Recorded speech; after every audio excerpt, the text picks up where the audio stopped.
Creo que todos estamos en la misma sintonía, trabajando en resolver día a día lo que viene apareciendo.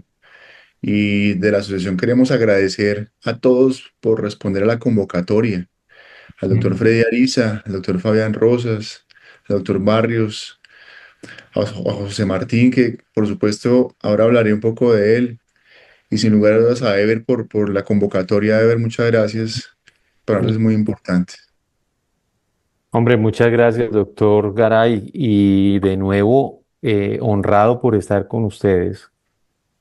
Genial. Gracias. ¿Qué más, Manuel? ¿Cómo vas? Espero que todo esté muy bien y no, verdad que Leo, gracias por esa iniciativa y AMSI.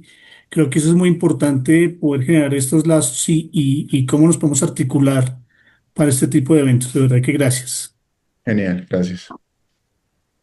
Bueno, no, yo creo que el agradecimiento más que meritorio para todas y cada una de las asociaciones es unirnos como seres humanos, como profesionales, como colegas. Creo que más que nunca hablar acerca de la posibilidad de trabajo en equipo se da en este tipo de escenarios.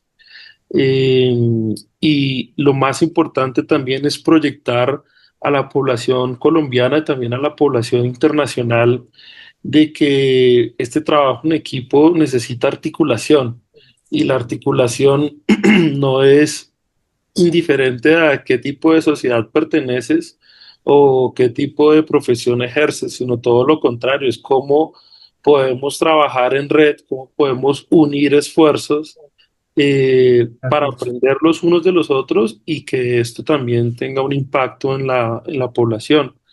Y parte de esta iniciativa del Masterclass Solidario es esto, es articular la respuesta frente a una emergencia como la que hemos vivido y como que también estar preparados frente a ese tipo de escenarios, porque muchas veces somos muy reactivos a las situaciones, a las condiciones clínicas, tanto en emergencia, cirugía, anestesia, cuidado intensivo, pero pasar a este pensamiento de un modelo predictivo, pero también un modelo de preparación frente a estos eventos es lo que hace que esta unión haga la fuerza. El día de hoy pues tendremos a exponentes muy importantes, tendremos al doctor Fabián Rosas, saliente de la Asociación Colombiana de Especialistas en Medicina de Urgencias y Emergencias, quien nos hablará un poco de ese primer contacto, de cómo organizar esa respuesta desde la emergencia. Después tendremos la intervención del doctor Manuel Garay, presidente de la Asociación Colombiana de Medicina Crítica y Cuidado Intensivo, y hablaremos un poquito de esa transición, ¿no? De donde el paciente crítico y la respuesta de cuidado intensivo y cómo escalar esta atención frente a una emergencia. El doctor Barrios lo apoyamos ahorita, en este momento está en una situación un poco difícil con un familiar, no estará acompañándonos, pero entre todos vamos a tratar de construir ese puente en esa parte quirúrgica de emergencias que es vital. Y tendremos también al doctor Freddy Ariza, presidente de la Asociación Colombiana de Anestesiología y Reanimación, porque es otro punto vital que hemos visto en donde la anestesia y la seguridad perioperatoria puede verse amenazada y aquí tenemos un experto que nos hablará en ese escenario de emergencias. Y por supuesto cerraremos con el doctor José Martín Ocio, presidente de la Sociedad Venezolana de Medicina Crítica, que nos hablará un poco de esta experiencia en Venezuela frente al terremoto. Cada uno tendrá de nuestros speakers un espacio de 10 minutos para compartir con nosotros esta experiencia y una vez el doctor Martín termine su intervención, pues daremos un espacio a unas preguntas. Queremos agradecer a todos los participantes de la SEMICIUC, a los participantes de SATI, a los participantes de la Asociación Panameña que están conectados también, más de 65 personas unidas a lo largo de los países que conforman la federación. Entonces es muy, muy gratificante que hayan asistido y estén aquí en esta convocatoria. Iniciaremos entonces con el doctor Fabián Rosas, presidente de la Asociación Colombiana de Medicina de Emergencias.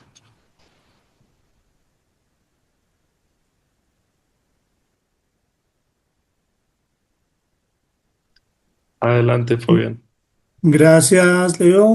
Pues de antemano, pues agradecido con este espacio. Creo que de cualquier eventualidad debemos buscar herramientas para salir siempre adelante. Y esta es una de ellas, de cómo podemos articular diferentes disciplinas, diferentes especialidades, cómo la cadena de atención se enlaza y se articula con cada uno de los acá presentes. Entonces, a AMSI, a Leo, a Manuel, gracias. Tenemos un segundo, voy a compartir la pantalla.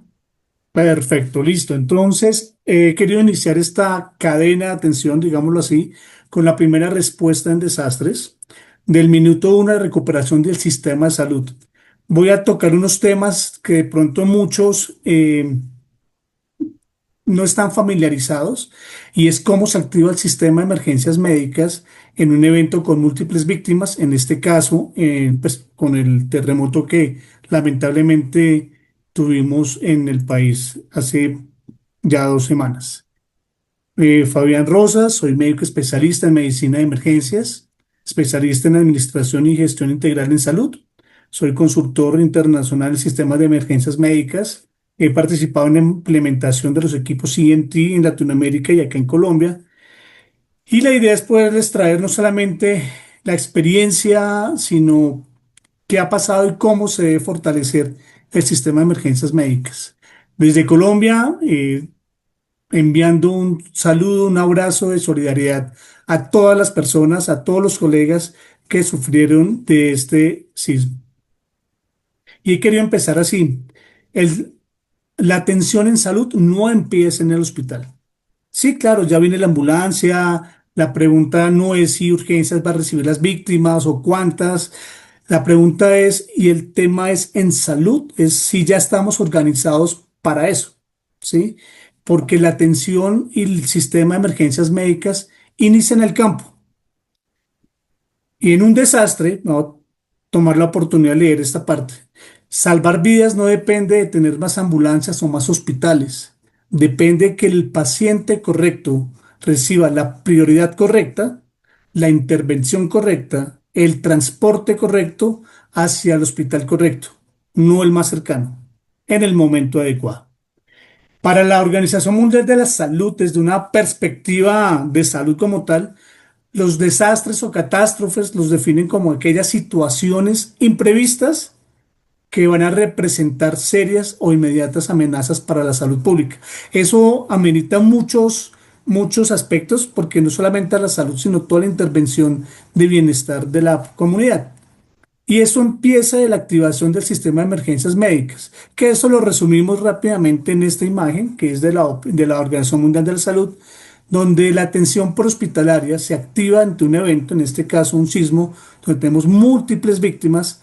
Se activa una secuencia de actividades y alertas donde los centros reguladores de urgencias de cada una de las regiones activan sus recursos.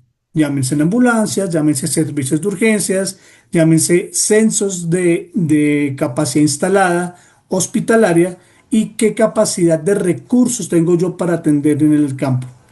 Y ahí se activa un sistema local, regional, nacional de sistema de emergencias médicas. Y esta imagen la traigo a colación porque esto es lo que nos explica qué pasa en un evento con múltiples víctimas. En un evento con múltiples víctimas, yo pongo acá, ay, perdón, un segundo, bueno, en un evento y en las primeras horas tenemos gran capacidad de respuesta, pero a medida que pasan las horas, los recursos disminuyen y posiblemente los pacientes aumenten. Tenemos tres modalidades o tres picos de mortalidad. El primer pico son los pacientes que fallecen en la escena, ya sean por aplastamientos, por lesiones de grandes vasos, traumocrocefálicos severos, donde lamentablemente no hay mucho por hacer. Pero en el segundo pico, que es la atención de salud, es donde tenemos que generar intervenciones y poder disminuir esa morbimortalidad. Y el tercer pico está dado después de la primera semana, ya por complicaciones asociadas a esos traumas. sepsis, amputaciones, choques hipovolémicos ya en recuperación, intubaciones, etcétera. Estos 6 eslabones lo que se empiezan a articular y estamos todos acá. Uno, ¿qué pasa en el sitio del incidente? ¿Qué triaje voy a usar? Tenemos que usar un triaje diferente al que usamos día a día en el hospital, un triaje de múltiples víctimas. ¿Qué intervenciones salvadoras hago en la escena? ¿Qué estabilización voy a hacer? ¿Cómo la voy a hacer? La evacuación, ¿a dónde lo voy a trasladar? Porque hay veces, que lo vamos a ver un poco más adelante, el hospital sigue funcionando o no. Tenemos que tener en cuenta varias, listo. Tenemos que tener varias, voy a ocultar, ya, varios frentes que actúan al mismo tiempo. Y es que cuando empieza un evento de estos, la primera respuesta es de la comunidad. Y la primera respuesta es de salvar vidas, búsqueda y rescate. Posteriormente se activan los equipos de búsqueda y rescate, los grupos USAR. Empieza a mirar también seguridad en la escena, evitar nuevas víctimas, aseguramiento de infraestructura, mantener accesos, servicios críticos. Aquí es muy importante el análisis EDAN, que es la evaluación de necesidades, de daños y necesidades que se necesitan en la región. No todas las regiones necesitan la misma ayuda. Eso es dependiendo de lo que, como esté su infraestructura vial, de agua, de gas, de comida, etcétera, y cuál va a ser la respuesta sanitaria. Todo esto se va articulando simultáneamente. El objetivo no es atender heridos uno por uno como lo hacemos en el día a día, sino salvar al mayor número posible de vidas con los recursos que tenemos, es decir, limitados. Para eso se establece un triaje de desastres, ¿sí? Que está dado por la prioridad inmediata, una prioridad diferida, unas lesiones menores y categorías especiales que dependiendo del país donde se esté o a nivel de convención mundial, pueden ser un color negro, que son pacientes que ya han fallecido, o incluso blancos, donde son pacientes que no han fallecido, pero que pueden tener un desenlace fatal a corto tiempo.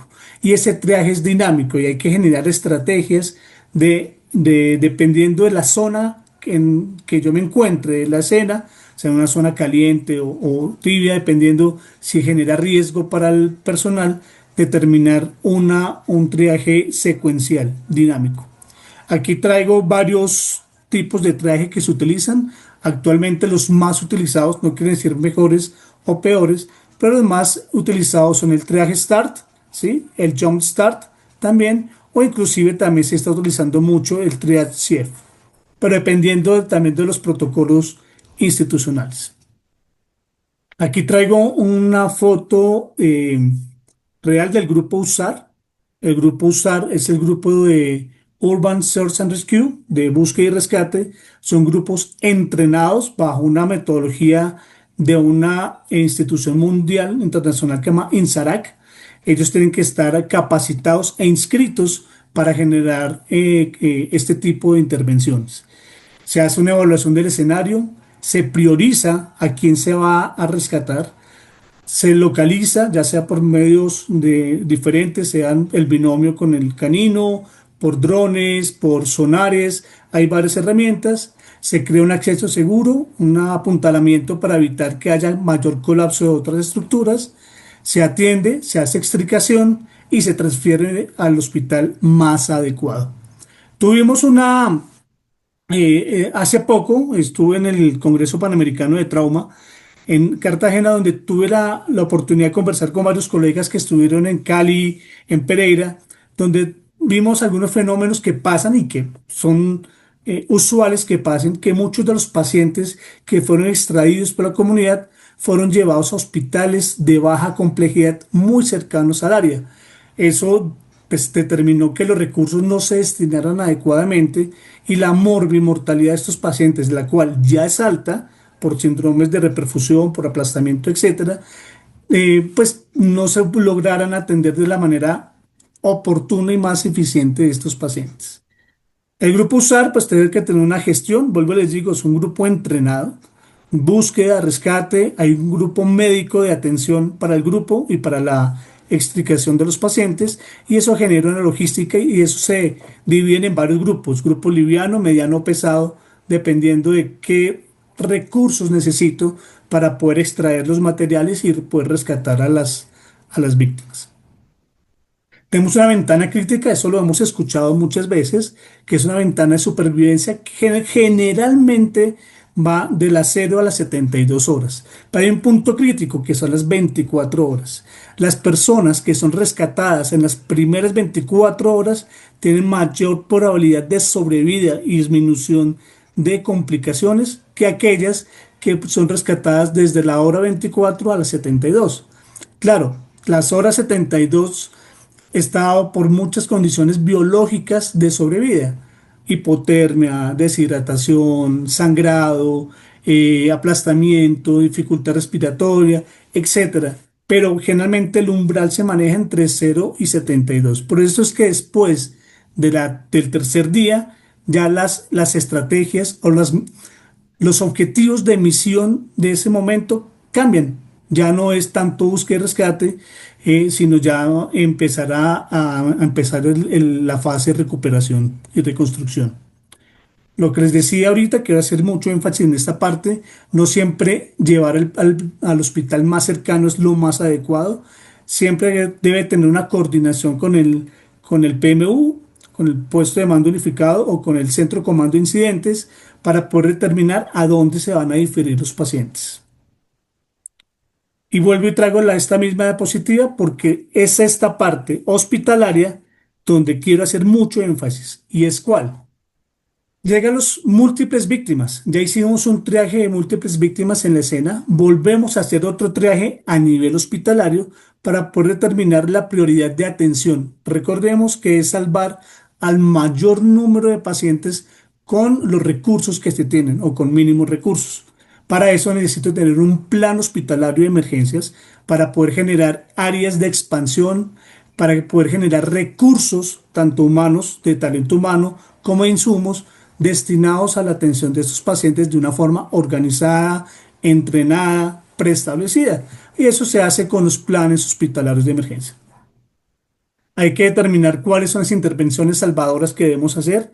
No a todos se van a canalizar con Yelco 14 en 2 vías. No, hay que determinar qué recursos podemos usar. Tenemos que tener control de hemorragia, asegurar vías aéreas o por lo menos que la vía aérea esté permeable, soporte respiratorio cuando sea necesario, no a todos, soporte de perfusión o hemoderivados, prevención de hipotermia y preparar para una evacuación a otro hospital de mayor complejidad en tal caso sea necesario. Tuvimos esta imagen que ya todos lo vimos, la traje de internet de Google, en el cual lamentablemente una de las salas del Hospital Universitario del Valle colapsó y tuvimos tanto personal de salud como pacientes afectados. Y eso también puede pasar. ¿Qué pasa si el hospital es también víctima del desastre? Hay una estrategia de la Organización Panamericana de la Salud y de OMS, que es el hospital resiliente frente a emergencias y desastres, hospital seguro. El hospital seguro no solamente la infraestructura, es que su esencia esté funcionando. Me explico: es seguro, su estructura es segura, los elementos no estructurales están asegurados, o sea, no tengo riesgo de que se me caigan encima. ¿Qué riesgos internos tengo?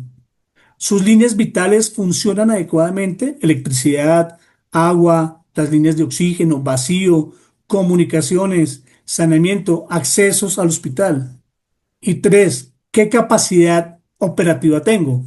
¿Cuántas camas operativas tengo? ¿Cuántas unidades de cuidado intensivo? ¿Cuántos puedo aceptar? ¿Qué salas de cirugía tengo disponibles para la atención de estos pacientes?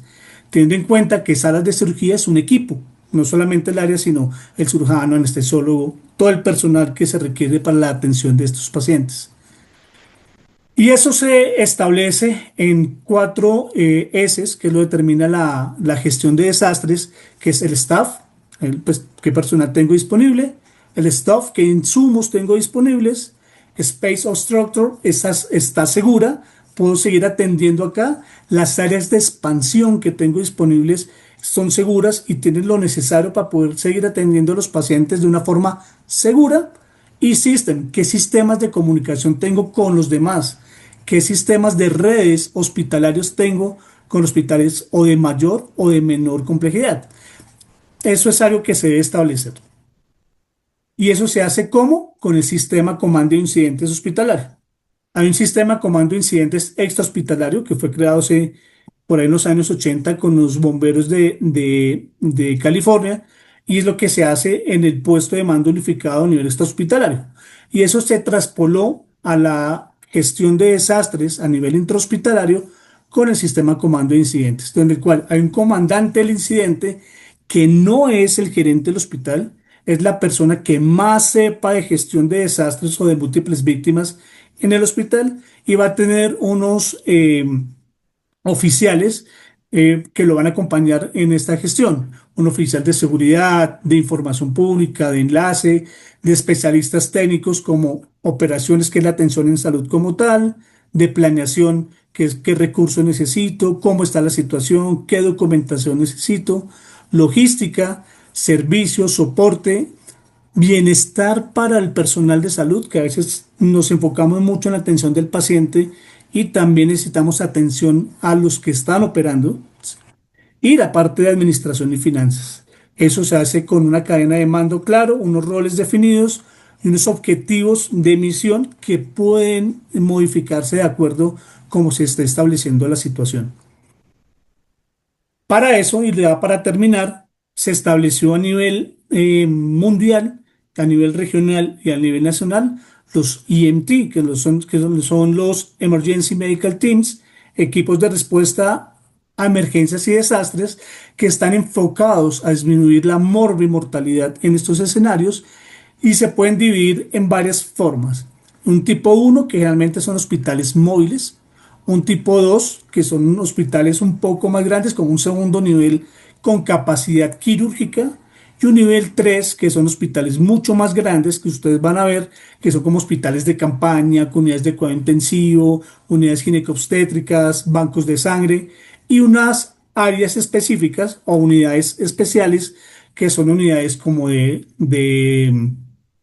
eh, diálisis, quemados, de agentes químicos. Son unidades especiales que se requieran para cada una de las necesidades de los eventos. Acá vemos un hospital de campaña, eso es tal cual, un EMT, y pues quise hacerlo un poco rápido porque hay mucho de qué hablar de este tema, de cómo se hace la respuesta inicial, pero quería traer que la respuesta inicial empieza en el sitio del evento, y tiene que tener una comunicación directa con todos los actores del sistema de emergencias médicas, que nos incluyen a todos nosotros. Muchas gracias. Creo que es poder iniciar esta articulación de cómo se hace la respuesta, y quedo atento si hay algún comentario o alguna pregunta. Excelente, doctor Fabián, muchas gracias. Yo creo que empezamos a entrar un poco en materia en temas de la articulación, ¿no? Y van a empezar a salir varias preguntas que esperaremos resolver al final de todas las intervenciones de nuestros panelistas. Vamos a continuar con el doctor Manuel Garay, ya desde un enfoque de gestión desde las unidades de cuidado intensivo, y vayamos preparando esas preguntas que están teniendo ahí en su mente, pongámoslas en el chat y vamos condensando para aprovechar todos y cada uno de nuestros panelistas. Por favor, doctor Manuel, adelante. Pero, doctor Fabián Rosas, muchas gracias por la introducción, y creo que es el punto de partida de la atención de desastres como el que Colombia viene afrontando, porque, como usted lo decía, existe un punto de partida, y la cadena de eventos que vienen después de eso, pues por supuesto van más allá de las primeras horas, y sin lugar a dudas aún seguimos en ese proceso. Quiero compartir con todos esta presentación, que tiene como propósito identificar la respuesta a la emergencia que desde la Asociación Colombiana de Medicina Crítica y Cuidado Intensivo hemos dado. Mucho de lo que voy a decir es la experiencia que hemos tenido, y de la experiencia que hemos tenido nos ha permitido conocer, poder identificar prioridades en el tiempo y poder ir resolviendo los problemas que se vienen presentando en el territorio colombiano, en las unidades de cuidado intensivo, pero quiero hacer hincapié sobre todo en los equipos de trabajo de las unidades de cuidado intensivo en el país. El plan de trabajo que se ha ido desarrollando en Colombia desde la Asociación Colombiana de Medicina Crítica es más allá de entender lo que sucede en la unidad de cuidado intensivo desde el punto de vista asistencial, que sabemos que ha tenido limitaciones muy importantes, es poder identificar otras prioridades. Asistencia a la conformación de equipos de alto rendimiento, que en la unidad de cuidado intensivo sí que son importantes, porque el intensivista realmente de manera independiente no logra resolver un problema en un grupo de pacientes que vienen en una catástrofe como esta. Requiere un equipo de enfermería entrenado, requiere un equipo de terapia muy bien establecido y además que la comunicación entre ellos sea suficientemente robusta. Por eso el alto rendimiento es fundamental. En otra instancia hemos identificado la necesidad de tener intervenciones en asistencia humanitaria, en asistencia gremial y en asistencia emocional. Ya lo verán por qué. El equipo de trabajo de la asociación, y creo que el mayor orgullo que puede existir en un equipo de trabajo, es que hemos podido encontrar quienes en la región, quienes en la asociación y quienes en los comités desarrollando respuestas o soluciones a un problema complejo. Y el médico intensivo se encarga de eso, de resolver en cada paciente un problema de alta complejidad. Y una situación como la que vivimos requiere que cada uno de los integrantes de la asociación esté sintonizado y resuelva un problema y que aporte en la construcción de esa resolución. Por eso hoy quiero hacer un reconocimiento a cada uno de mis colegas que está aquí en esta pantalla, a Víctor, a Sandra, a María Cristina, a Liliana, a Sandra Lozano en Cali, María Cristina en Manizales, Sandra en Pereira, Peter desde el Comité de Farmacología Clínica, Juan José Gutiérrez en Pereira, Jenny Cárdenas aquí en Bogotá, desde el área administrativa, desde el área de la Junta Directiva, el doctor Leonardo Rojas, porque desde AMSITEC también tuvimos respuesta a los problemas, el doctor Camilo Pizarro, que desde su experiencia también ha contribuido, al doctor Jairo Cárdenas, que estuvo en el campo, en las primeras, digo yo, 24 horas estuvo ya en campo, viendo lo que estábamos nosotros conociendo a través de las noticias. Además del equipo administrativo que existe en la asociación que ha dado respuestas a necesidades, sí, a la Junta Directiva Nacional de la asociación. La fase de la atención la hemos dividido en tres. La primera, la respuesta ante el requerimiento en el campo de acción, la priorización del triage, la priorización de recursos, la priorización de personal, la priorización de lo que tenemos a disposición, que quizás es la primera fase en la atención. Una segunda fase en la priorización es la respuesta a las necesidades de los equipos de salud, porque finalmente, si no tengo cómo resolver un problema, así tenga mi equipo bien conformado, no tengo instalaciones para poder generar la alocación de mis pacientes, pues realmente no lo voy a lograr. La asistencia humanitaria, no solamente dirigida a los damnificados, porque aquí hay un doble componente, y es que los mismos equipos tuvieron familiares damnificados o quizás ellos mismos estuvieron dentro de la situación de emergencia. La asistencia emocional y psicológica, que en este momento sigue siendo una prioridad para la atención que hacemos de los equipos en salud en nuestras unidades de cuidado intensivo en la región.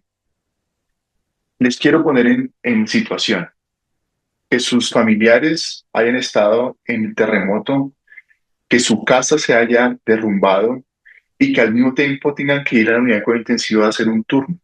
Esto es una carga emocional tan grande que ha requerido el apoyo desde el punto de vista del Comité de Humanización de nuestra asociación, que ha dado respuestas a necesidad. Y la tercera fase, que es la que también queremos construir, es la formación de equipos y aprendizajes aplicados en el manejo de desastres.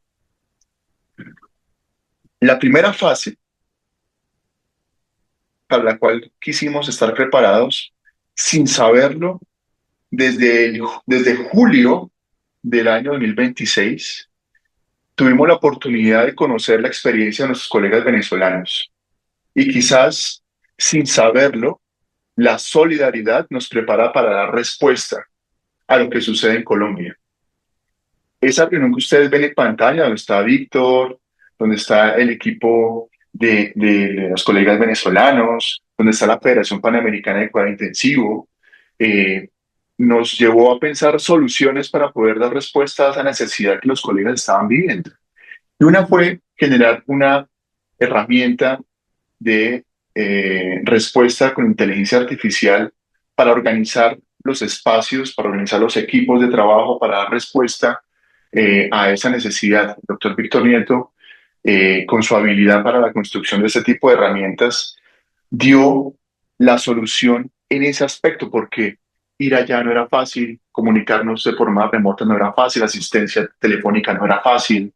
Entonces, poder dar una respuesta adaptada a la posibilidad dio lugar a esta aplicación que si ustedes la pueden ahora escanear, la podrán consultar. Pero sin saberlo, desde julio 8 nos estábamos preparando para agosto 10 de 2026 en Colombia. Por eso digo que la solidaridad nos prepara para dar respuesta a las necesidades cuando se presenten. Ya estábamos preparados gracias a la experiencia que a través de nuestros colegas en Venezuela habían tenido. Y esa disponibilidad de ChatGPT, si ustedes escanean ese código que ustedes ven en pantalla, van a tener acceso a este asistente clínico y organizacional de emergencias para médicos y profesionales de cuidado intensivo. Donde si ustedes preguntan, ayúdame a priorizar las acciones inmediatas en mi unidad de cuidado intensivo, que tengo solamente 5 camas y el personal tuvo su problema en la casa, tengo solamente 5 enfermeras y una terapeuta, ¿qué hago? Pues bueno, esta herramienta basado en consensos nuestros y basado en herramientas propias y de la literatura basada en la evidencia, pues puede dar una respuesta a eso. Ese fue el primer punto, porque de manera inmediata, el mismo día, pudimos repartir o pudimos dar difusión a esta herramienta. Desde nuestro comité de farmacología clínica, el doctor Peter Vergara dio respuesta a otra necesidad, la optimización de medicamentos y de insumos en las instituciones.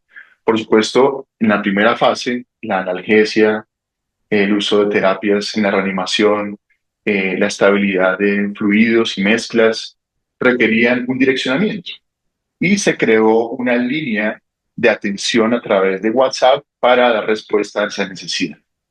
Por eso, en la gestión de emergencias, las necesidades dan la pauta de la respuesta en cada una de ellas.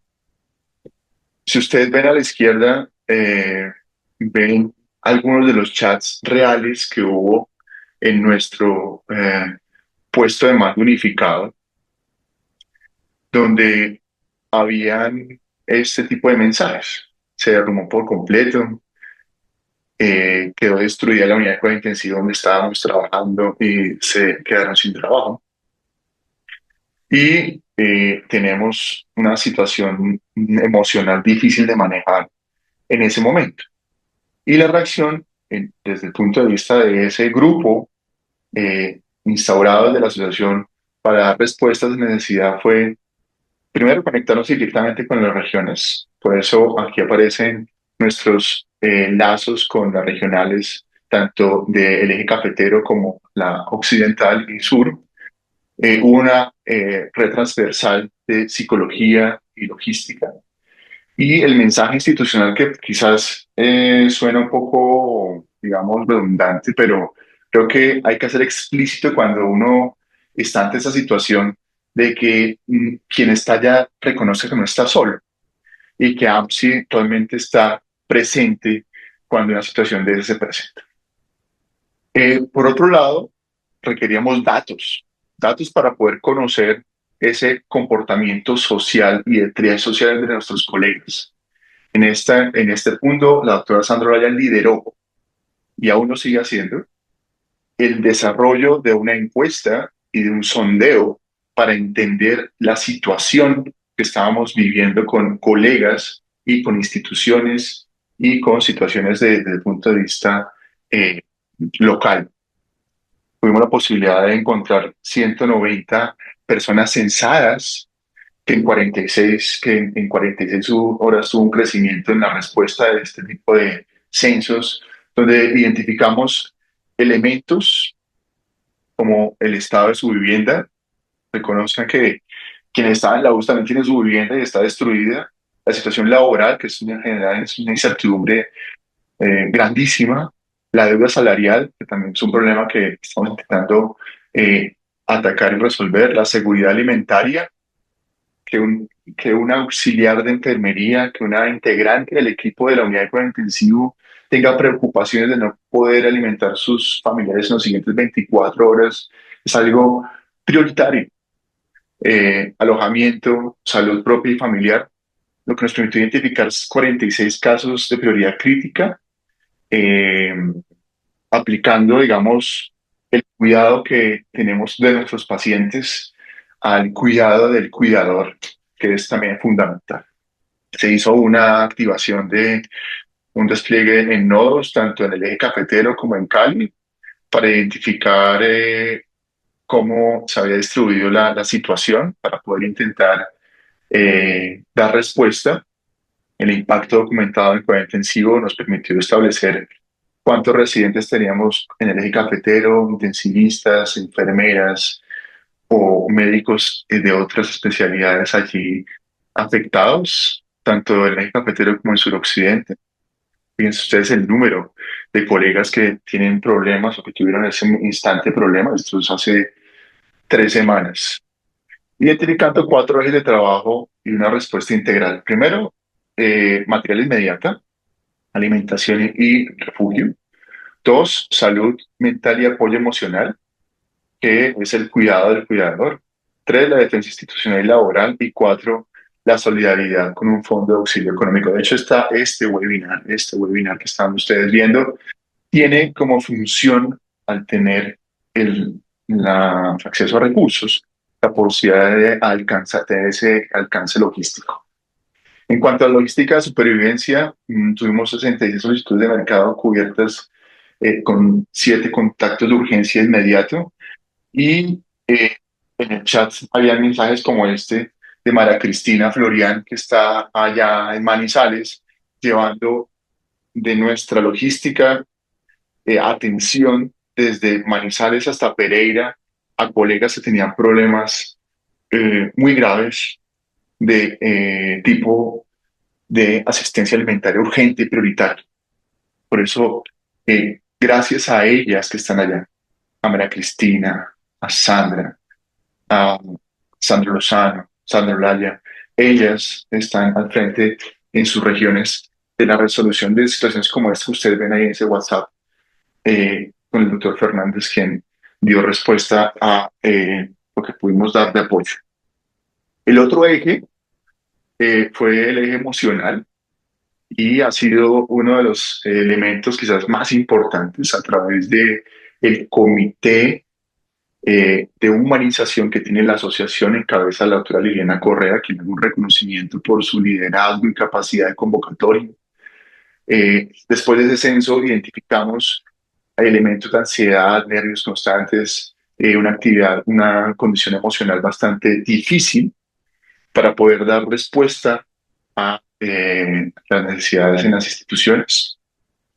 Y implementamos la convocatoria a psicólogos. Y en este momento tenemos más de 40 psicólogos acompañando esta actividad que se viene desarrollando de manera ininterrumpida desde el día 1 del evento hasta el día de hoy, y tenemos la perspectiva de avanzar en los siguientes días en la atención de los integrantes de los equipos de salud o personal que se encuentre en la región que requiera la atención en una línea con profesionales en psicología, donde puedan tener la posibilidad de iniciar su jornada. Recuerden que todos iniciamos una jornada por la mañana, iniciamos turno y dejamos nuestro turno al mediodía, pero iniciar un turno con una carga emocional de ese tipo es algo muy difícil, o llegar de noche al turno y empezar la jornada trayendo encima la dificultad que vive su familia. Eso lo hemos querido intervenir a través de esta línea donde apoyo emocional al personal de salud y sus familias nos permita dar respuesta. Por supuesto, esto viene siendo parte de la intervención. Esta es una evaluación que se hizo en las últimas 24 horas, hoy tenemos aún problemas de salud mental en nuestro personal de salud en la región. Tenemos una condición de depresión, tenemos cada vez más problemas. Y anoche se hizo una intervención y esta mañana se hizo otra intervención en la región para poder resolver o dar respuesta, por lo menos no resolverlo, pero sí dar respuesta a esa necesidad, ¿no? Y ahora tenemos contacto uno a uno, hay una psicóloga que está a disposición de los equipos de salud por cada persona que llame para tener una psicóloga que tenga una respuesta a esa necesidad. Ese es el chat de uno de ellos donde se tuvo un primer encuentro anoche y hoy se hizo una sesión en el Hospital San Jorge de Pereira en la mañana. Tengo la perspectiva de esta noche hacer otra sesión de intervención y de acompañamiento y de orientación por parte de un grupo de profesionales que han dado respuesta a eso. Lo otro, la defensa institucional desde el punto de vista de los problemas gremiales. Todos sabemos que el hilo vital que llevamos en Colombia tiene dificultades en su seguimiento.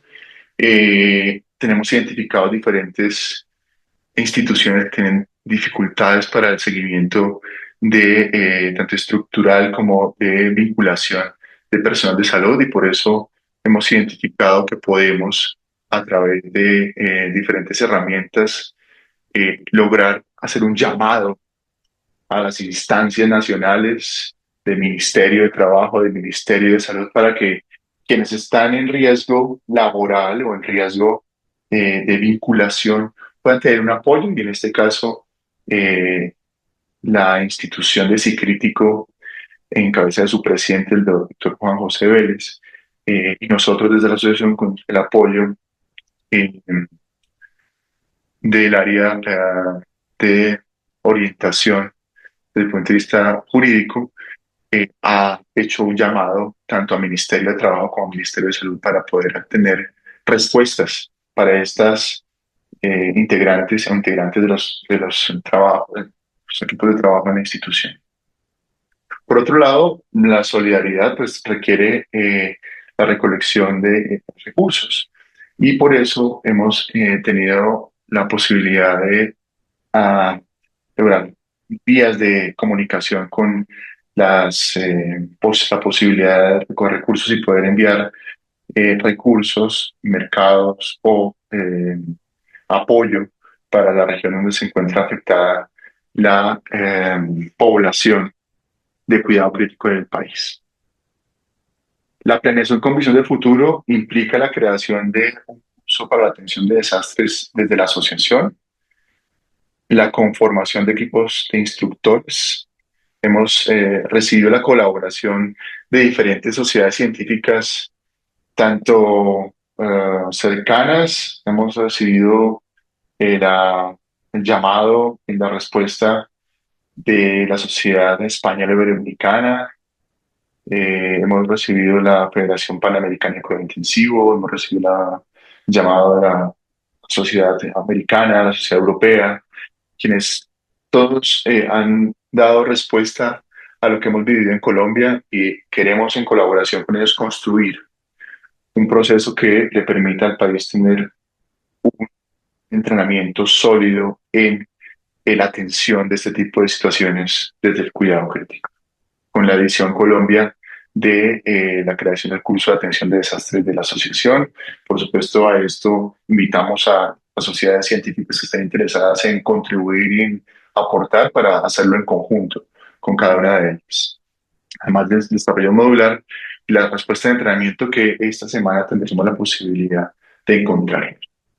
Pienso que el mensaje final que queremos dar desde la asociación, con el agradecimiento nuevamente a los integrantes de los equipos de trabajo de la asociación, es que nuestros profesionales en Colombia lo dan todo, desde urgencias, el área quirúrgica, anestesia, cuidado crítico. Y el sismo nos puede quitar infraestructura, sí, pero también demuestra que existe la resiliencia inquebrantable de los profesionales en el país, y digo yo, de los intensivistas y los equipos de salud en el país para dar respuesta a esto. AMSI sigue trabajando y lo hace sin descanso hasta que nuestros colegas en la región tengan respuestas. Y ya se está llevando a cabo una segunda encuesta que está abierta para poder tener la información suficiente y lograr dar respuesta a las necesidades. Muchísimas gracias por tu atención y a ver, muchas gracias por la convocatoria esta actividad. Muchas gracias, doctor Manuel.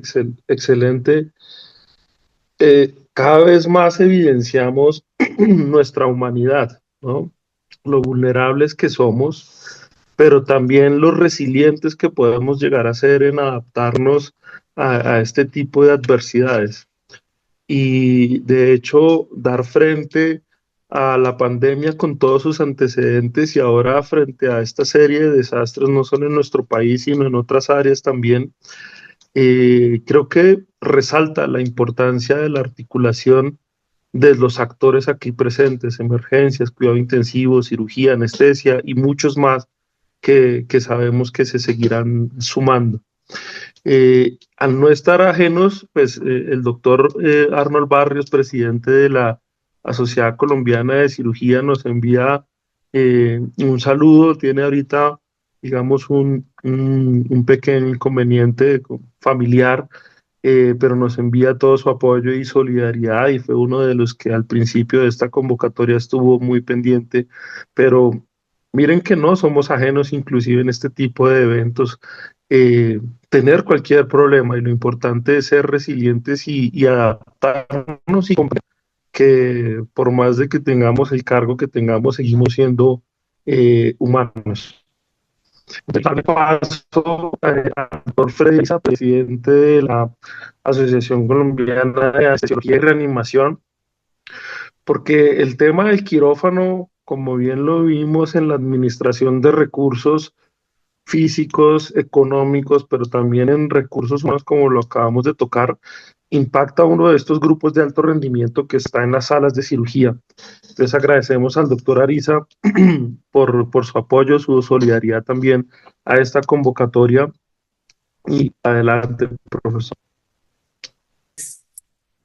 Quiero comentarles que he escuchado con mucho detenimiento las intervenciones de los anteriores conferencistas. Increíbles todas estas expresiones de apoyo a nuestro personal de salud, y también cómo desde sus roles de liderazgo se han desplegado y han tratado de organizar toda esta miriada de características, de situaciones que, sea la que sea, no dan tiempo para comenzar a actuar, y nos plantea una serie de enseñanzas muy importantes.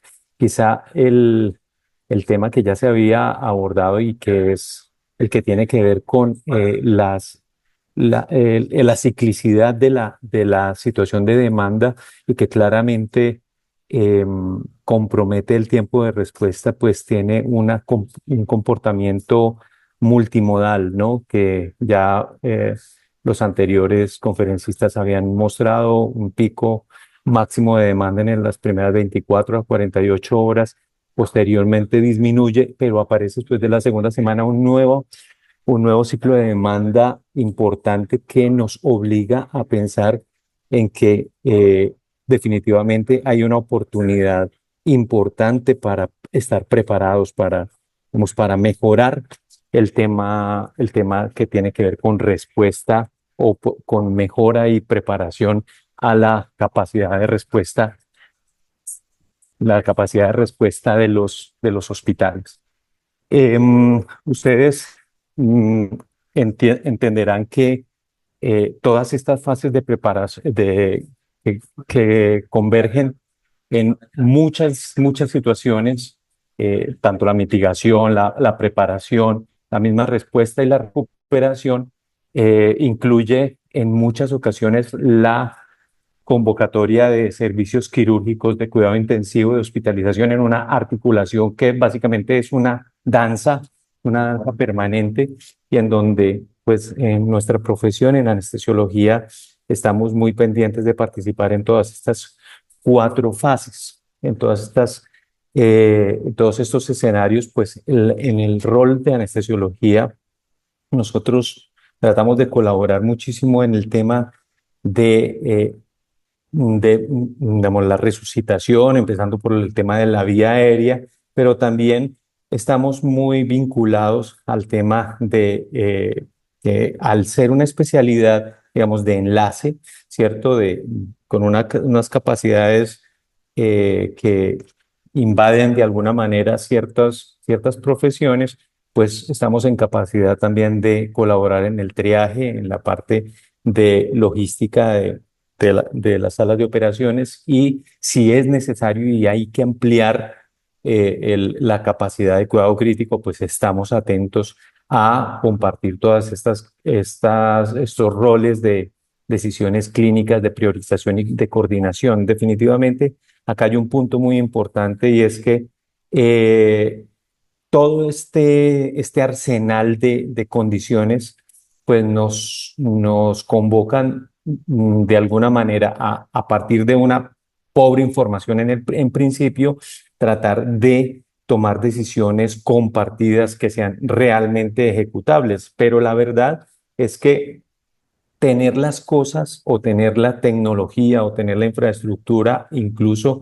en una condición de desastre, no es suficiente. Hay que estar preparado.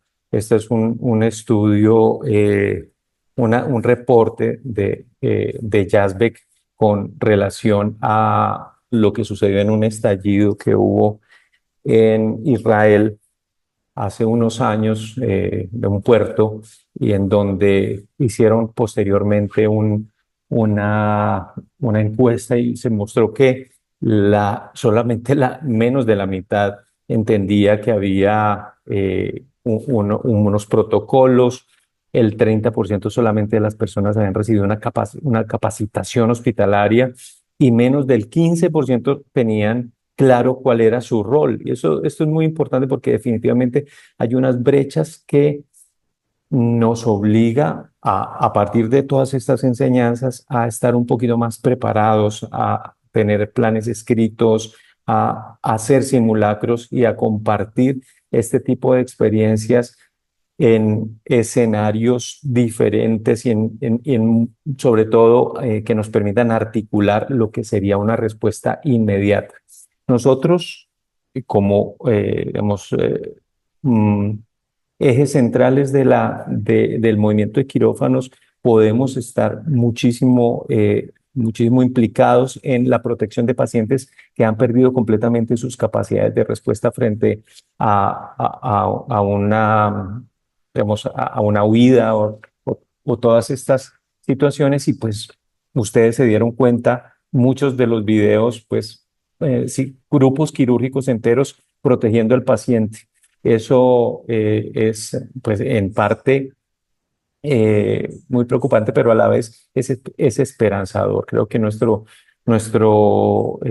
personal fue demasiado resiliente y fue capaz digamos, de abordar de alguna forma la protección de los pacientes que en muchas ocasiones pudieron salir de quirófanos, pero aquellos que no lo podían hacer, pues recibieron una ayuda frente a movilización, fijaron el paciente, se protegieron cabezas, se inmovilizaron los equipos que también podían hacer daño y participaron en las ejecuciones de los protocolos éxodos o protocolos de desalojamiento de forma ordenada. Esto es clave porque en muchas ocasiones sí esto no está bien articulado, pues termina eh, causando una serie de complicaciones y alta mortalidad, incluso en muchos pacientes de estos.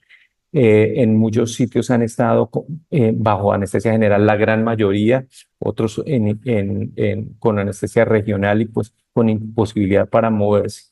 Esta pequeña lista, que es una adaptación que proponen el grupo experto de medicina perioperatoria de Japón, nos muestra un rápido chequeo de 60 segundos donde uno puede evaluar el paciente y el equipo, el entorno y la seguridad y la capacidad para respuesta en frente a, a una condición que amerite el,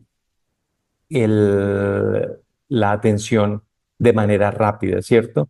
Eh, estas situaciones en gran parte requieren que se aclare quién está al mando de digamos, el protocolo de atención de los pacientes. Hay que articularnos muy bien y mantener unos umbrales de respuesta que no sean muy diferentes a lo que ocurre en situaciones por fuera del quirófano. O sea, tenemos que entender que cambia completamente el escenario. Esto es una película que les recomiendo muchísimo, que es la capacidad de utilizar los conocimientos en farmacología y fisiología para poder realizar maniobras pues completamente salidas y fuera de lo normal. No sé si lo recuerdan, el caso de los niños que se quedaron encerrados en una cueva en Asia, y cómo a partir de la gran valentía de los profesionales se pudieron extraer estos 13 niños de una manera articulada y bajo una preparación. Siempre creo que acá la enseñanza es estar preparados, y la preparación incluye la evaluación de la expansión quirúrgica. Una muy buena planificación evita que el cuello de botella se traslade de ese triaje al quirófano o a la unidad de cuidado intensivo, lo cual nos obliga pues a revisar. Creo que uno de los grandes enseñanzas es que el equipo de representantes de las estrategias de rescate debe estar muy bien articulado con un líder dentro de quirófanos, para que la toma de decisiones quirúrgicas, el flujo hacia recuperación y hacia su destino final esté muy bien articulado, sobre todo porque la capacidad quirúrgica no solamente finaliza cuando se acaba la cirugía, sino cuando el paciente logra irse de una manera segura hacia casa. Así es que la capacidad de expansión incluye ver qué salas quedaron suficientes para ser utilizadas con seguridad, qué personal hay, si hay relevo, y la parte de medicamentos, equipos y farmacia y esterilización, que son fundamentos básicos para poder, digamos, obtener una respuesta adecuada. En muchos de las situaciones previas que se han descrito, uno de los claves fue trasladar los pacientes que requerían manejo quirúrgico o de cuidado intensivo a instituciones que no habían sido afectadas por la catástrofe natural. Esto es muy importante. Quizá la gestión de recursos, como el oxígeno, en la parte de energía, digamos, preservar lo básico en términos de flujo de energía, agua, banco de sangre, y en la parte de comunicación y registros es fundamental para poder ejecutar realmente una articulación muy bien orquestada de este tipo de recursos. Ahora, no importa, digamos, las preferencias en cuanto a los abordajes perioperatorios. No hay ninguna diferencia, pero en cambio sí existe un incremento en la mortalidad cuando uno se inclina hacia alguna de ellas de manera masiva, o sea, hacia anestesia regional o hacia anestesia general, y pues se mantienen, así sean en las tiendas de campaña y quirófanos de campaña, el principio de un abordaje personalizado que, de acuerdo a la fisiología, requiere lo que se necesite en cuanto a mantener la estabilidad hemodinámica sistémica, la probabilidad de manejar de manera segura la vía aérea, y tratar de reducir al máximo cuestiones como los síndromes de aplastamiento, que pues ya lo refirieron anteriormente. Estaba muy enfocado, muy predominante en aquellas víctimas que se logran retirar de manera tardía y que creo que es uno de los grandes dolores de cabeza residuales de estos tipos de catástrofes como los sismos, en donde estos pacientes que sufren estos síndromes de aplastamiento tienen unos altos requerimientos de unidades de cuidado intensivo y unas largas estancias hospitalarias. De estas experiencias como esta que fue de un grupo de Turquía, pues aparecen, fíjense, en medio de la adversidad, innovaciones tan importantes como el índice de albúmina lactato, que fue un muy buen factor pronóstico para entender la morbimortalidad de estos pacientes. Esto abre la puerta, pues también estas situaciones abren la puerta a muchas preguntas en términos de investigación y de innovación para mejorar la capacidad de respuesta. Muchas de estas personas que requirieron servicios de quirófanos o UCI sufrieron otros tipos digamos, de segundos daños, daños colaterales, y es que no había buena cadena de suministros y, por ejemplo, los diabéticos tuvieron dificultades en obtener sus insulinas. Esto es un punto muy importante, es una población que hay que tener cuidado.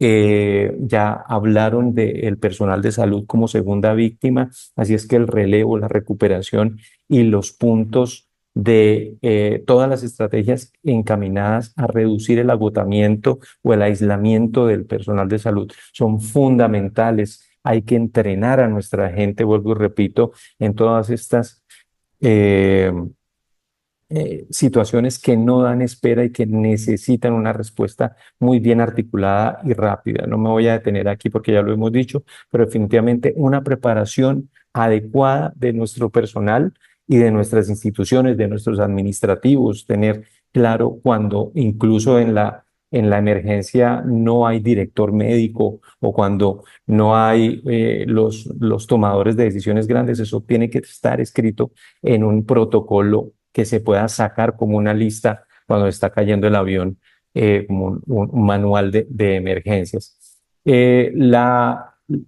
gestión de la sangre del paciente, que es uno de mis chicles preferidos, quiero hacer resaltar este principio que como capacitador de la presión sobre los sistemas, sobre lo poco que haya quedado después de la tragedia, porque mantener, digamos, la salud sanguínea de las personas durante todo su viaje hospitalario, sobre su aventura hospitalaria y tratar de usar de manera responsable los recursos de los bancos de sangre es fundamental en estas situaciones en donde el acceso es muy pobre y en donde se requiere la ayuda de todos. Ya se sabe que en estas situaciones la gente solidaria dona más, pero también nosotros tenemos una responsabilidad de reducir al máximo digamos, la utilización de recursos que en ocasiones se sobredimensionan en estas situaciones. Así que para llevarse a casa,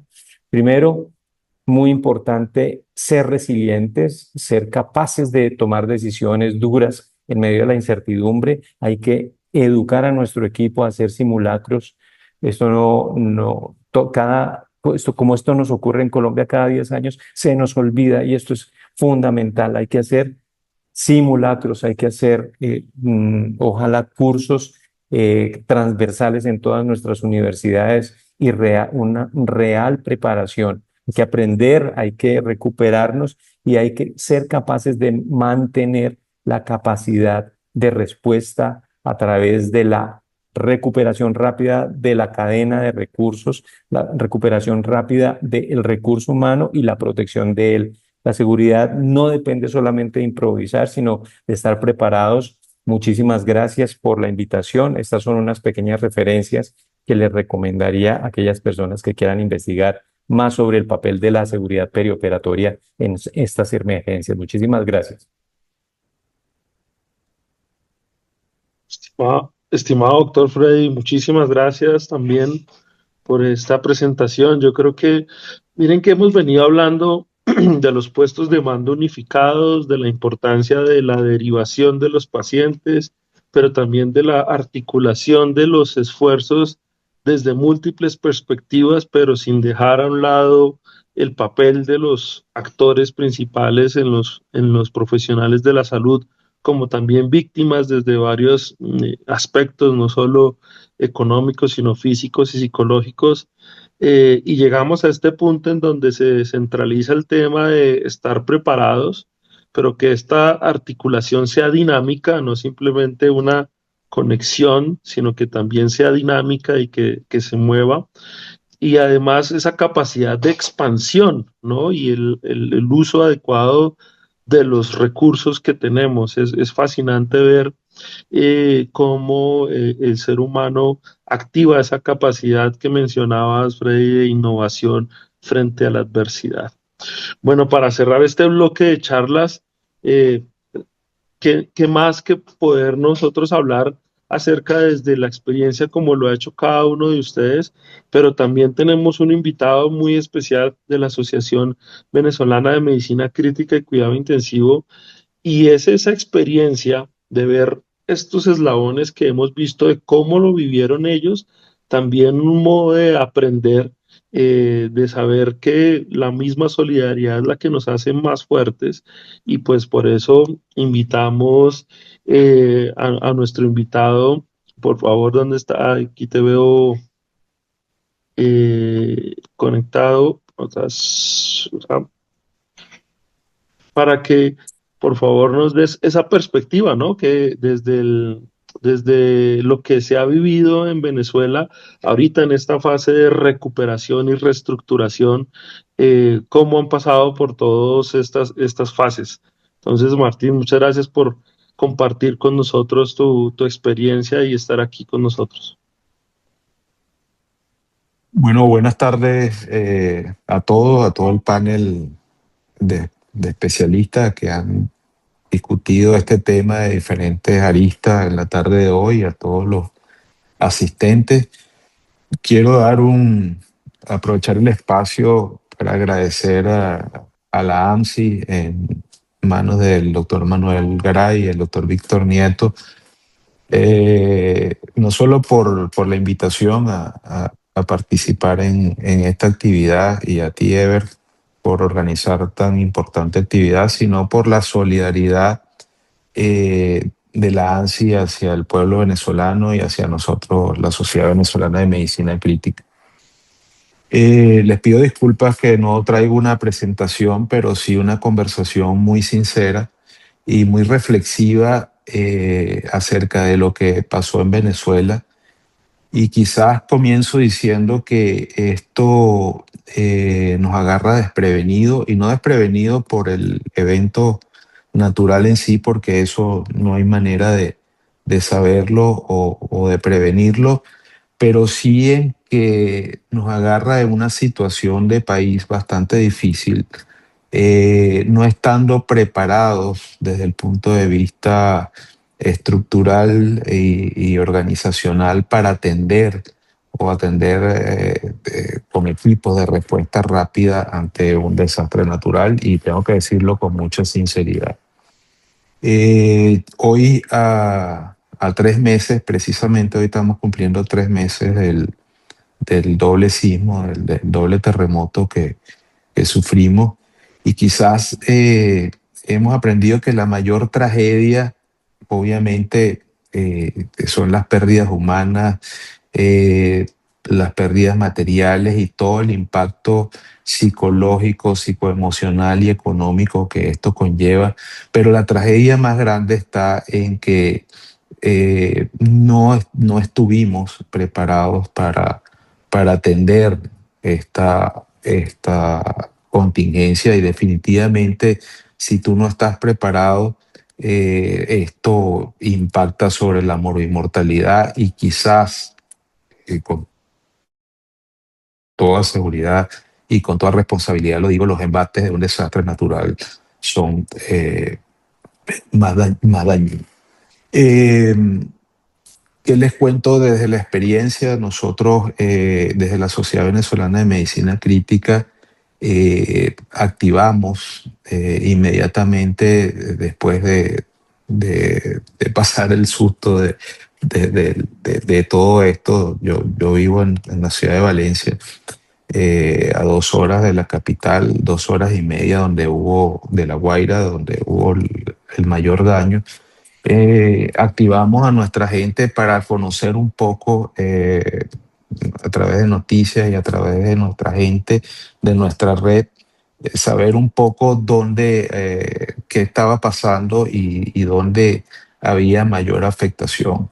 Y pudimos determinar ya al final de la tarde, ya hacia la noche, que, eh, como ustedes bien saben y han visto en las noticias, toda la franja de costera hacia lo que se conoce como La Guaira, el estado de La Guaira fue quien sufrió mayores daños, y yo, el día 25, fui con una comisión a ver un poco en el campo qué era lo que estaba pasando, y realmente era dramático porque hablaron un poco de la resiliencia, y realmente los médicos, no solamente los médicos, sino la comunidad, es muy solidaria, muy resiliente, y busca, es la naturaleza humana. Yo creo que de todos nuestros pueblos es ayudar, en cómo podamos ayudar.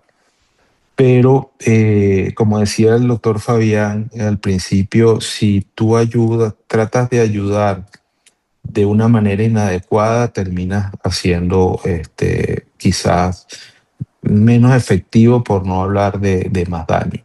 ¿Y qué vimos nosotros en ese primer momento? Vimos que había mucha gente tratando de ayudar sin la capacidad, sin el conocimiento, eh, para hacerlo.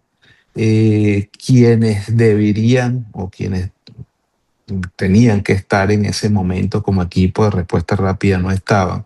Y nosotros, desde nuestra condición de intensivista y nuestra formación en medicina crítica, donde, somos por naturaleza, grandes coordinadores de situaciones, de respuestas rápidas en situaciones difíciles, tratamos de articular en esos campamentos que ya, estaban ahí, de algunos, hospitales, red ambulatoria, tratando con algunas carpas improvisadas que se habían hecho. Lo primero es establecer un triaje, y ver, como bien lo dijo el doctor Fabián, qué pacientes necesitaban atención inmediata, qué pacientes podían esperar, etcétera. Y qué pacientes deberían ser trasladados y a dónde deberían ser trasladados. Y, tengo que decirlo también, que esto nos agarra con una infraestructura de red primaria y una infraestructura hospitalaria que, como ustedes bien saben, es bastante ineficiente. Entonces, realmente el drama, no es solamente el desastre natural, y a lo que quiero ir es que el drama es todo lo que conlleva en un país donde no está preparado para estas situaciones desde el punto de vista logístico y el punto de vista de respuesta. Nosotros logramos, organizar un poco, en el sitio, en el campo, y activar ya de manera más efectiva, a través de nuestros medios de comunicación y a través de todas nuestras redes, a donde nosotros tenemos influencia, que es obviamente hacia nuestros intensivistas, afiliados o no a la sociedad. Y la respuesta fue inmediata, y logramos derivar hacia diferentes campamentos y hacia diferentes sitios, de acuerdo al censo que teníamos, donde había mayor cantidad de heridos y mayor problema, a esos médicos, logrando, tener de esos equipos de trabajo a los coordinadores que dirigieran, hicieran la dirección de ese equipo para hacer este tipo de atención. Eso por una parte. Por otra parte, sabemos que la curva de ayuda al principio es impresionante, no solamente desde el punto de vista de ayuda, humana, sino de recursos, una cantidad de recursos que estaban llegando, no solamente a nivel nacional, sino a nivel internacional, y que no estaban yendo a donde tenían que ir, y se estaban gastando de manera, muy rápidamente, sabiendo que el problema, tiene fases y que hay una primera fase, una segunda fase y ya una fase tardía donde quizás para mí y desde nuestro punto de vista es mucho más complejo. Entonces, y lo otro era cómo articular ante una respuesta como sociedad científica al resto de las sociedades científicas para buscar ayuda, porque definitivamente aquí el trabajo, y como lo bien han dicho ustedes, el trabajo tiene que ser en equipo. Desde nuestras especialidades, de nuestras áreas de experticia, logramos articular, por ejemplo, a la Sociedad Venezolana de Nefrología, a la Sociedad Venezolana de Anestesia, nosotros como Sociedad Venezolana de Medicina Crítica, y empezamos a involucrar al resto de la sociedad y logramos hacer un solo equipo de trabajo con diferentes tareas para tratar de organizar un poco, no solamente en el campo, sino ya en los hospitales donde ya estaban siendo derivados los heridos de alta complejidad. ¿Qué hemos aprendido? ¿Qué hemos aprendido en esto? Es que debemos, y estamos ya haciéndolo, trabajando ya en protocolos de actuación que, como lo hablé con Víctor, en su oportunidad tienen que ser efectivos en el sentido de que tiene que tener ser de acceso rápido, de fácil entendimiento y de fácil aplicabilidad. Y es por eso que trabajamos en muchas ideas, y la idea que tuvieron desde la AMSI fue bien importante, y de hecho les está funcionando, y entiendo y veo que los está ayudando mucho, que es ese sistema de la aplicación que te ayuda en sitios remotos a atender rápidamente a las personas, a los que están ayudando, a los médicos. Yo le comentaba a ellos en su oportunidad en las reuniones que tuvimos, de que teníamos mucha gente no especialista en medicina crítica atendiendo pacientes críticamente enfermos. Entonces, en algunos sitios teníamos personas que podían dirigir a esa gente, pero en otros no. Entonces tenía que haber un sistema donde de alguna manera pudiésemos nosotros orientar a esas personas a dar esa atención inicial a esos pacientes o a esas víctimas, ¿no? Entonces, un poco es la experiencia donde estamos hoy. Ya después llegaron los organismos internacionales, se montaron hospitales de campaña un poquito mejor estructurados, ya con atención estructurada, y las organizaciones no gubernamentales, quizás obviamente autorizadas por el gobierno, empezaron a tomar la batuta de esto. ¿Dónde está el problema ahorita? El problema ahorita está en toda la cantidad de gente damnificada que están en los refugios, donde ya entonces empiezas a tener un problema de salud pública. Tienes muchas personas en espacios reducidos sin las condiciones adecuadas, y empieza ya a jugar un factor diferente, que problemas de enfermedades respiratorias, transmisibles, de transmisión, etcétera, etcétera, ¿no? Cosas que ustedes ya conocen y que probablemente a ustedes no les vaya a pasar porque obviamente están mejor organizados, y quizás la respuesta que ustedes han dado ha sido una respuesta articulada, rápida, estructurada, y ha sido vista desde todo, o ha sido atacada desde todos los puntos de vista, asistencial, tecnológico, logística, legal, humanitaria, psicológica, etcétera. Que el doctor Garay lo decía, una de las cosas que nunca podemos olvidar es el problema la crisis psicológica, psicoemocional que esto genera, no solamente en la población, sino también, no nos podemos olvidar de, como él decía, ayudar al que está ayudando, o sea, cuidar al cuidador. El efecto psicológico, muchas personas, como pasó allá, pasó aquí, personas que ¿sí? Intensivistas que perdieron a su familia, personal de salud que perdió a su familia, que perdieron sus casas y que aún así estaban trabajando y están trabajando y siguen trabajando por la atención de los enfermos. Eh, eh, Como comentario final, lo dije en la reunión que tuvimos, en una de las reuniones que tuvimos con la Federación Panamericana, con Víctor y con Manuel, es que yo creo que la solidaridad existe y lo puedo decir de viva voz porque desde el mismo día siguiente casi toda la comunidad científica internacional me llamó para ver cómo podían ayudar, para expresar sus palabras de solidaridad, etcétera. Pero yo creo que esa solidaridad se tiene que materializar en lo que ya se está haciendo, es en un protocolo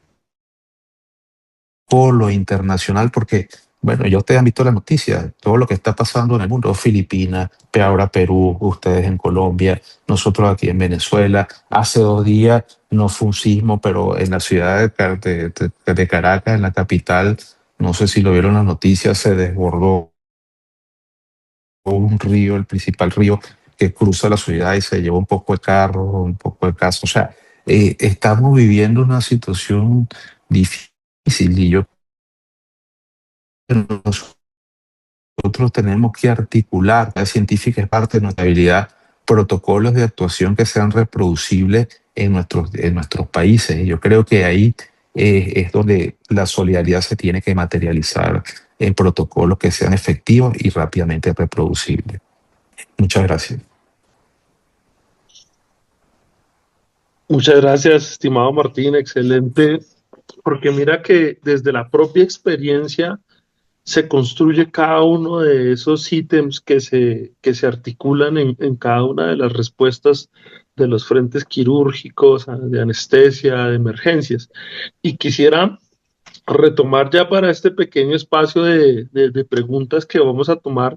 Mencionábamos esa articulación y el doctor Fabián mencionaba el EMT, que es esa iniciativa de la Organización Panamericana y de la Organización Mundial de la Salud. Eh, Viendo esta perspectiva, Fabián, eh, ¿cómo creerías tú que deberíamos articularnos desde las asociaciones científicas que están, digamos, en primera línea para estar sincronizados con el EMT y con las organizaciones nacionales?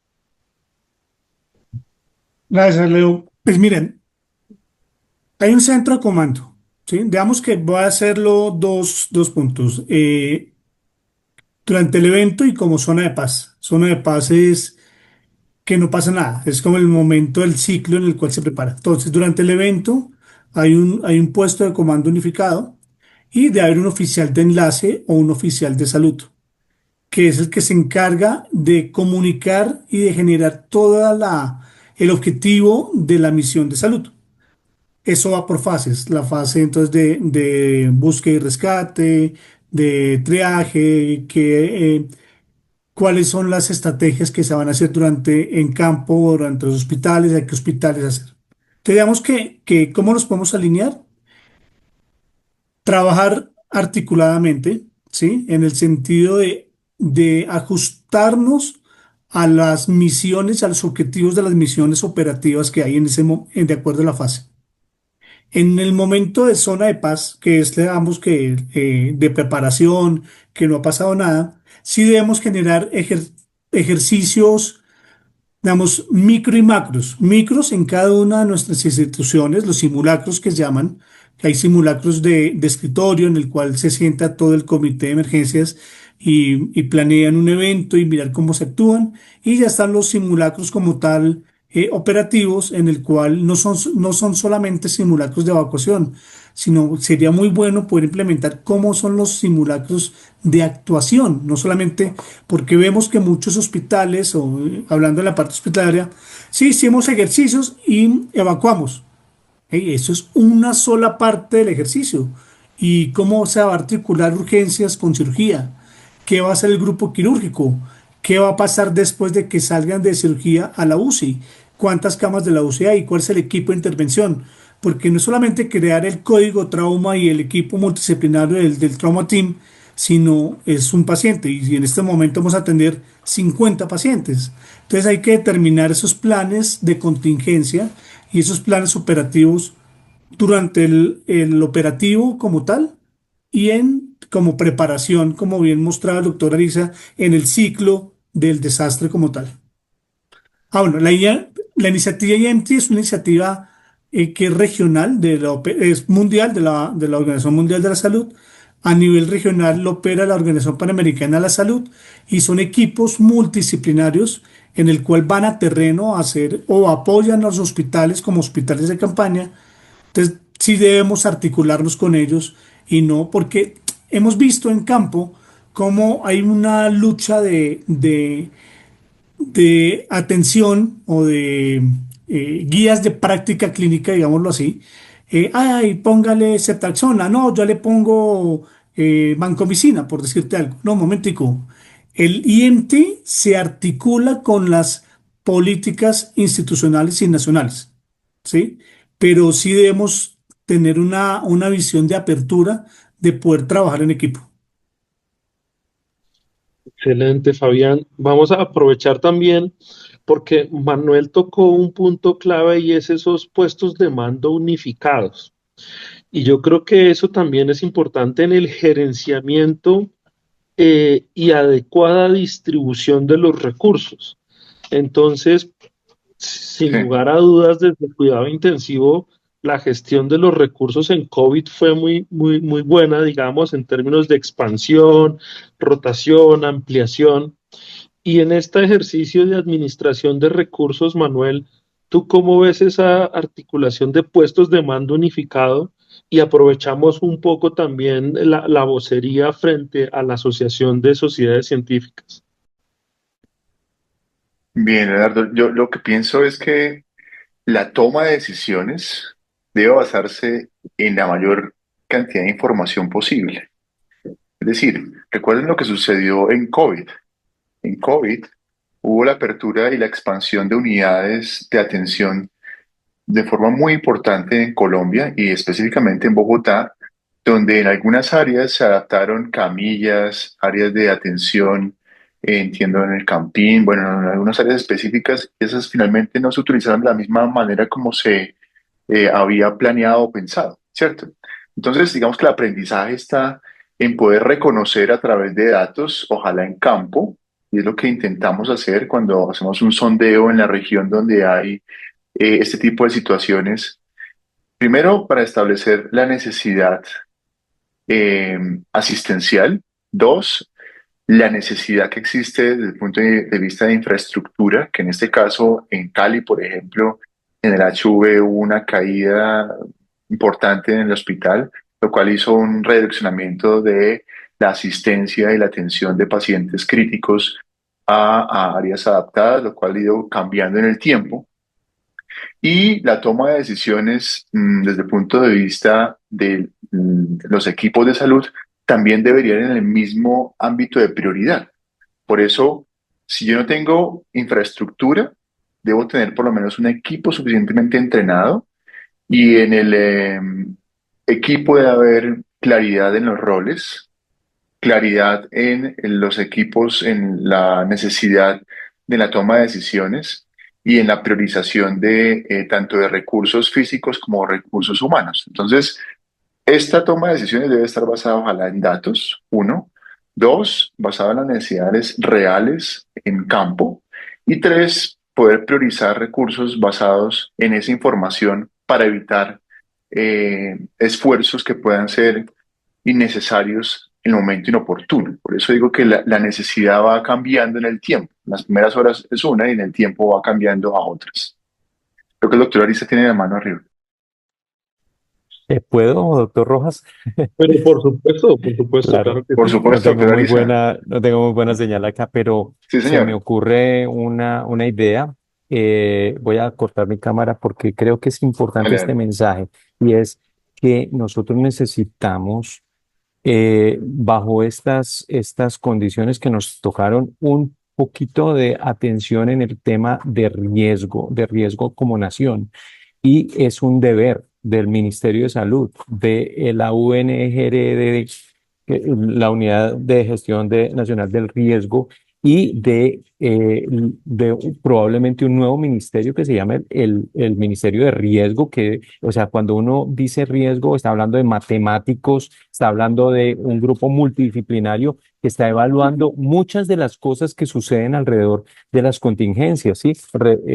Creo que es fundamental que los hospitales en estas, digamos, en estos grandes esfuerzos individuales se articulen muy bien con un plan de ruta nacional. Necesitamos conocer de primera mano un documento nacional que se pueda crear a partir de todo ese tipo de experiencias y que ejecute la ruta para que todos actuemos de una manera coordinada y haya unos puestos de mando claros, unos relevos claros también y unos puntos de referencia geolocalizados que sean los sitios de acción desde los cuales se pueda generar comando para este tipo de catástrofes, porque no estaremos exentos de que en el futuro vuelva a suceder esto y necesitamos que esto tenga una respuesta aún mejor que como la tuvimos. Sé que fue ejemplar, pero debe ser aún mejor.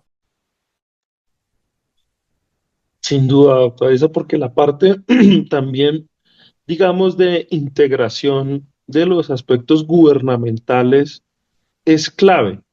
Y ahí me gustaría hacer ya como una pregunta transversal y es, desde el punto de vista gremial, ¿a quién articulamos primero? ¿Al Ministerio de Salud? ¿Al Ministerio de Trabajo? En este caso, a la Unidad de Gestión del Riesgo. Eh, de pronto, Manuel, tú que estás en la Asociación Colombiana de Sociedades Científicas, ¿esta sería la forma de escalonar esta estrategia? ¿Cómo lo ven desde su perspectiva? Sí, Sociedades Científicas tiene un diálogo directo con el Ministerio de Salud y por supuesto cualquier iniciativa debe ser articulada para que los esfuerzos tengan un impacto y un alcance suficiente. De lo contrario, pues serán esfuerzos aislados y eventualmente que no logran una cobertura suficiente para una condición como la que vivimos. Sí, yo creo que Sociedades Científicas debe dar el direccionamiento y la pauta para poder tener una comunicación directa y eficiente con instancias gubernamentales, Ministerio de Salud específicamente. Y de allí habrá otro enlace con Unidad de Gestión del Riesgo, ¿no? De acuerdo. Y Martín, ahorita es una fase diferente en la recuperación y el restablecimiento de la red de atención. Evidentemente, ahorita estamos en el punto intermedio de la adecuación y el replanteamiento de la estructura. ¿Cuáles serían esos 5 consejos que podríamos transmitir a Colombia en estas agremiaciones aquí reunidas para esa fase en la que ustedes ya están de reconstitución de todo el sistema de atención?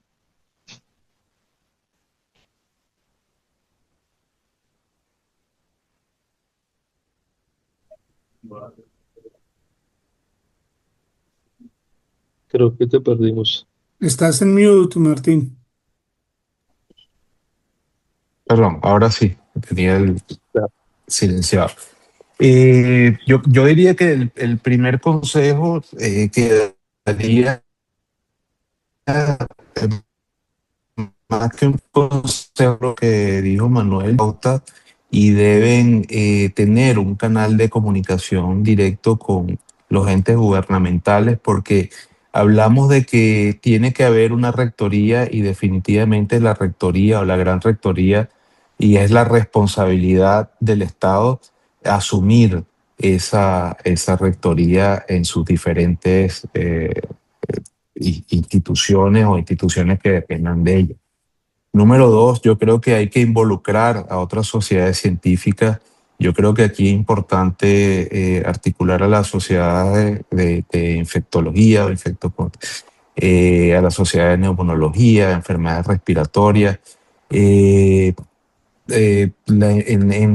la deuda hospitalaria, nosotros, por ejemplo, en Venezuela tenemos muchos pacientes que están en espera de cirugía, colocación de material de osteosíntesis, pacientes que solamente tienen ahorita, se estabilizaron fracturas y hace falta hacer la cirugía definitiva, etcétera. Yo creo que ahí también es importante, yo no sé la situación en Colombia, cómo están en ese punto, pero aquí desde el punto de vista hospitalario es realmente dramático. Y obviamente eso lleva también a más morbilidad, infecciones, sepsis, etcétera, etcétera, ¿no? Lo otro es realmente articular como consejo todas las sociedades científicas en un protocolo de actuación ante las catástrofes naturales, catástrofes no solamente naturales, podemos tener, ya vivimos la pandemia con el COVID, quizás ahí estuvimos un poquito mejor preparados nosotros aquí en Venezuela, de manera que pudimos articular rápidamente respuestas en comunicación con organismos internacionales y establecer protocolos que nos ayudó a lidiar un poquito mejor esto, ¿no? Pero pueden venir otras pandemias, pueden venir otros problemas desde ese punto de vista y yo creo que debemos definitivamente aprender de estas situaciones y articular respuestas rápidas y efectivas. Excelente. Tenemos una mano arriba del doctor Manuel Galindo, claro que sí. Puedes abrir el micrófono sin problema y preguntar, Manuel. Muchas gracias, doctor Rojas. Pues yo felicito a esta iniciativa de hacer un evento como este, en parte como apoyo a la catástrofe que acabamos de sufrir y en parte como una manera como se pueden unir las diferentes organizaciones científicas de nuestro país para enfrentar situaciones como la que acabamos de vivir. Desde el momento en que se presente el evento, el triage, las intervenciones iniciales, hasta llegar finalmente al cuidado intensivo y a otro tipo de actividades. Quería comentar una cosita sobre el tema de los hospitales nuestros. El Hospital Universitario del Valle sufrió bastante durante este terremoto. La pregunta uno que se haría es, ¿qué tan sismo resistentes son los hospitales de Colombia? Sería bueno hacer un censo sobre este tipo de situación y ver los que no sean sismos resistentes, ver la manera como pueden ser adecuados. Otra cosa que me llamó la atención del doctor Freddy Ariza, ese ejemplo que nos ponía de un hospital de un país desarrollado como es Israel, que muchos de los médicos no conocen bien las cosas que tienen que hacer en un evento como estos. Entonces, eso, por un lado, indica que hace mucha falta preparación dentro de todos los médicos de Colombia frente a una cosa como esta. Pero lo más importante, diría yo, es que hay que hacer una gran enseñanza, una gran promoción dentro de todo el conglomerado colombiano, porque fíjese que el primer momento, los que más pueden hacer cosas a favor de los que pueden estar necesitando es la comunidad misma. Si la comunidad misma no está preparada, pues entonces el problema va a ser mucho más grave de lo que más adelante vamos a ver. Y lo que decía me gustó mucho una curva en que mostraban en el primer momento, las primeras horas, luego el segundo y tercer día y después el tiempo más largo, que las ayudas llegan inicialmente en el primer momento y después con el paso del tiempo ya las ayudas son menores cuando las necesidades son mayores. Estas son pequeñas inquietudes que les dejo. No sé si valdría la pena hacer algo sobre el tema de los hospitales Sí, sismoresistentes. Gracias, doctores. no No, sé si muchas el gracias. doctor Rosas tenga una respuesta ahí. Yo tengo una propuesta que creo que es fundamental. Entonces, doctor Rosas, adelante. Bueno, varias cosas, sí. Por norma de infraestructura, todos los hospitales deben ser sismorresistentes. Tenemos una condición de que muchos de los hospitales son patrimonio, entonces digamos que no pueden tocarse mucho desde la infraestructura, pero se pueden hacer reforzamientos estructurales. Pero no se puede hacer reforzamiento de todas las áreas del hospital porque hay áreas como la que vimos en el HV, que era un ala aislada. Ustedes ven que esa ala no tenía reforzamiento porque estaba prácticamente, era un ala que salía del compacto como tal del hospital, que esa parte sí hubo reforzamiento estructural. Yo estoy hablando como en el Hace que como unos 15 años que estuve yo allá en el HV, me formé en trauma allá, y cuando yo estuve estaban haciendo toda la parte de infraestructura de reforzamiento estructural, pero esas alas que son alas externas, pues no son fáciles de hacer reforzamiento y generalmente es las que más sufren. Hay muchos hospitales en Colombia que tienen muchos años y lamentablemente son aquellos que son mucho más vulnerables a estos eventos, pero por norma sí deben tener estructuras de sismoresistencia y reforzamiento. La otra cuestión que quería hablar también era, yo creo que parte de lo que podemos empezar a articularnos es en cada una de nuestras instituciones con los planes hospitalarios de emergencia.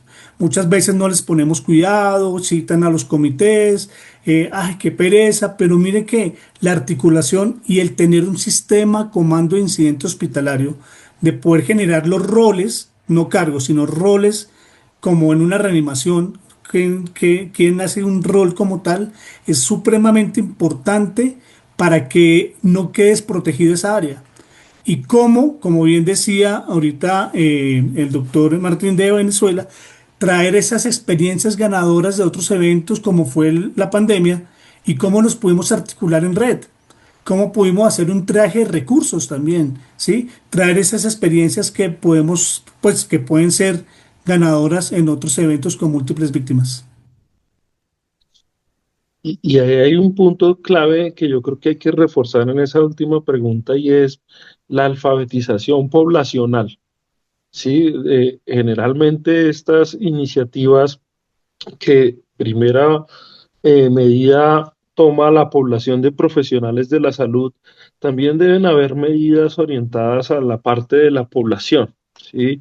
De modelos de evacuación hasta simples modelos de atención de emergencias o de simples medidas prácticas y básicas que la población conozca. Porque estamos hablando ahí, y el doctor Freddy lo tocó un poquito, el tema de la preparación y la simulación.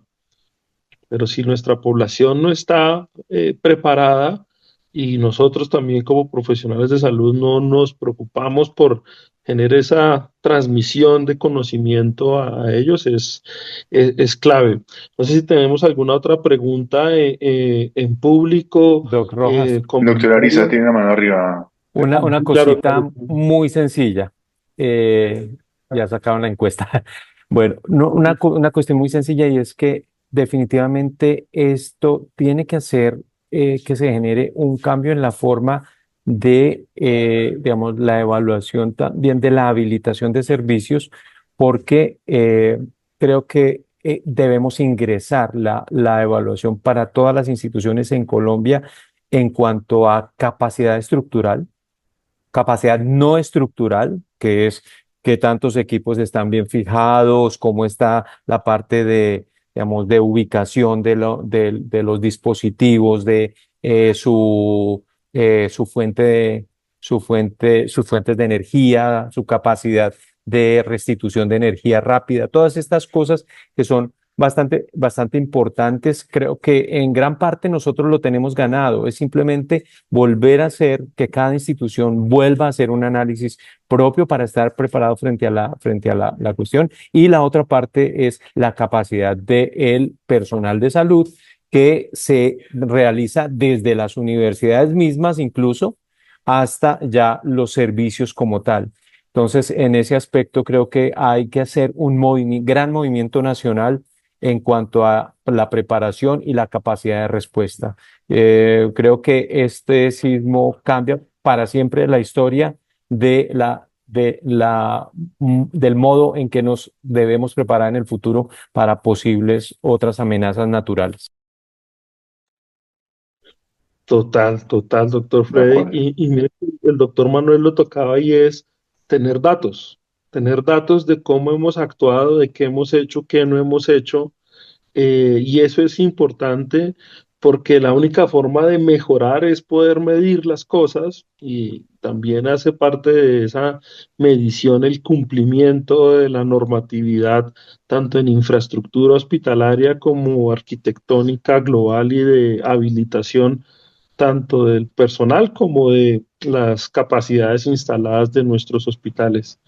Bueno, ya estamos llegando al cierre de este gran encuentro. Quiero que esto quede como una demostración que sí podemos articular varias sociedades, eh, podemos seguir trabajando en equipo y yo creo que a veces no hay que esperar a que una catástrofe nos una, sino tener la iniciativa también de poder trabajar en equipo en pro de nuestros pacientes, pero también de sus familias y de nuestros equipos de trabajo. Y quisiera pues darle ya la voz antes del cierre al doctor Manuel Garay, presidente de la Asociación Colombiana de Cuidado Intensivo.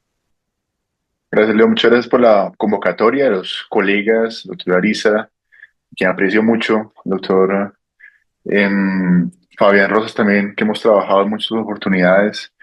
Nos une un momento histórico y estamos en el momento también de poder llegar a acuerdos en el manejo de pacientes que puedan ser víctimas de una situación como la que estamos enfrentando en el país el día de hoy. Desde emergencias, pasando por el quirófano, anestesia y nosotros en cuidado intensivo, tenemos mucho que decir. Y esos espacios son la oportunidad para poder llegar a esos acuerdos.